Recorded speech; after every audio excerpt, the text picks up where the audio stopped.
चेतना स्वरूप जो शक्ति हमारे बुद्धि में है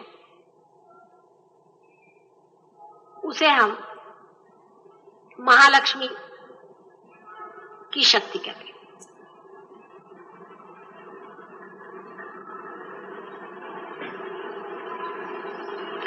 इस शक्ति का कार्य भी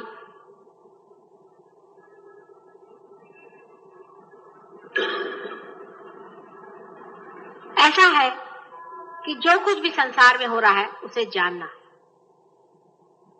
जैसे कि एक अमीबा को भूख लगी या किसी जानवर को भूख लगी और वो किसी चीज की ओर उठा, उसने अपनी गर्दन उठाई, उसकी गर्दन बड़ी होने लगी, लेकिन उसकी भूख पूरी हुई या नहीं इसको जानने की शक्ति ही ये शक्ति,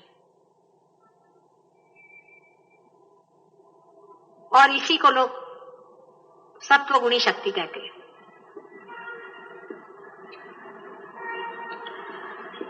इन तीनों शक्तियों को जब एकाकार हम पाते हैं तभी सैल्वेशन होता है। ये गुणातीत दशा है। माने आपके हाथ में से अभी वाइब्रेशंस बह रहे हैं, जैसे आप पार हो गए, ये इसका प्रूफ है। इसकी आपको चेतना भी है, आप जानते भी हैं कि आपके अंदर से वाइब्रेशंस भर रहे हैं। आप ये भी जानते हैं कि दूसरे के अंदर वाइब्रेशंस है या नहीं। आप ये भी जानते हैं कि उसकी कुंडलिनी कहां अटक रही है।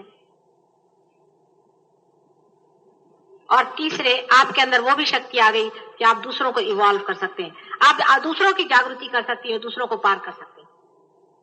क्या आप समझ सकते हैं कि आप इतने बड़े हो गए हैं कि आप दूसरों को इवॉल्व कर रहे हैं? आपके दिमाग में भी ये बात नहीं आती।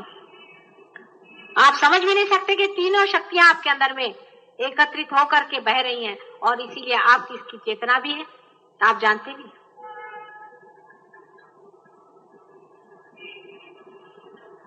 यही गुणातीत दशा है।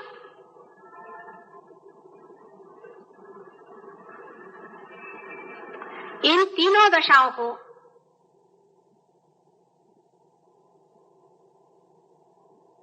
जब हम पार कर लेते हैं तो चौथी दशा में आते हैं, जहां तीनों का मिलन हो गया, एक ही धारा बन गई हो। यही फोर्थ डायमेंशन है, यही चौथा डायमेंशन। और इस चौथे डायमेंशन में जब हम चलने लगते हैं तभी हम गुणातीत दशा में जाते हैं, जहां गुण हमसे छूट गए।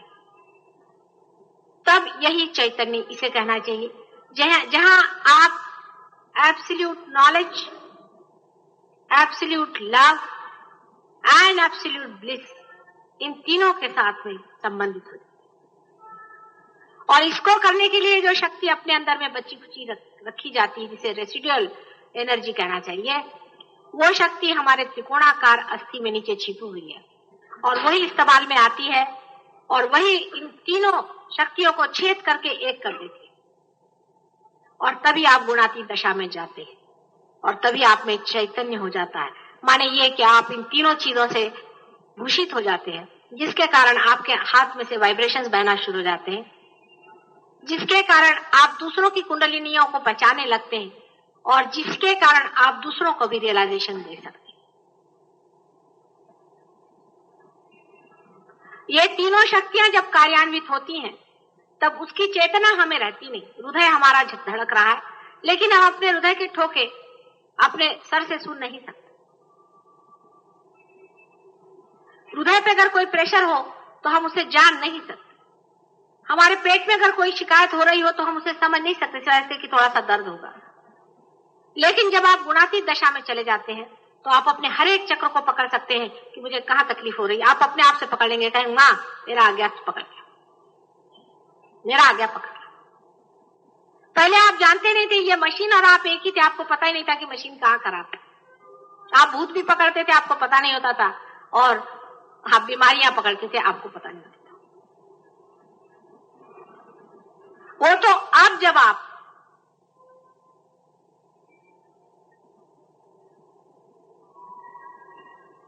गुणातीत में उतर गए हैं, उस वक्त आपको ये समझ में आने लगा कि ये मिस्टर जो है ये अलग है और हम अलग हैं। ये कोई मशीन है, इसका आज्ञा पकड़ गया है, इसका व्हील खराब हो गया है, इसका डायनामो उतर गया।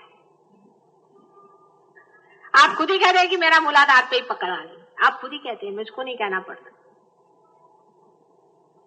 लेकिन जब तक ये फर्क अच्छे से नहीं पता होता है तब तक बड़ी मुश्किलें रहती हैं साधना में।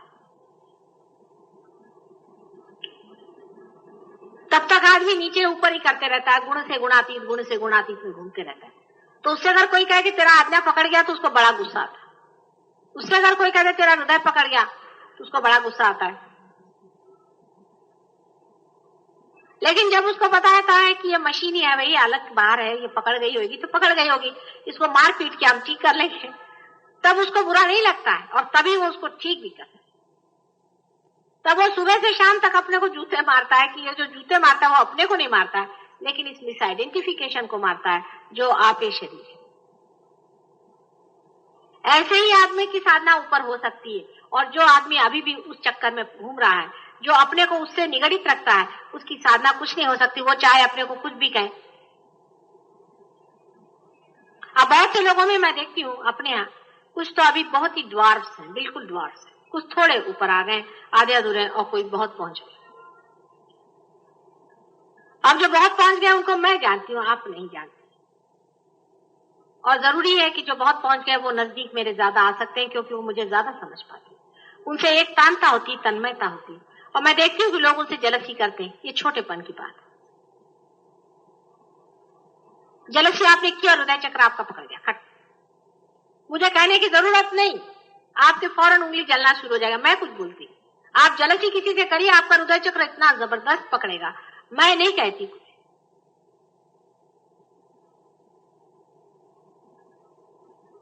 इतना जोर का हृदय चक्र आपका पकड़ेगा कि आप घबरा जाएंगे।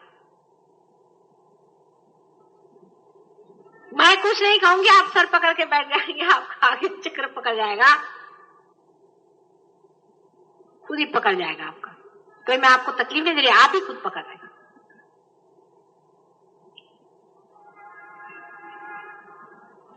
धीरे धीरे वो भी अकल आने लग जाएगी।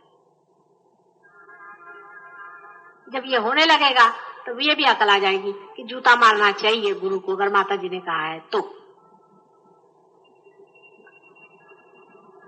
सब साधन उपाय कर लिए, अब एक उपाय सिर्फ करो कि अपने से अपने को हटा लो। सो हटाए कैसे? सब लोग यही तो प्रश्न पूछते थे सदियों से कि ये कैसे हो। ये तो कृष्ण ने कह दिया कि साक्षी स्वरूप हो जाओ। कैसे?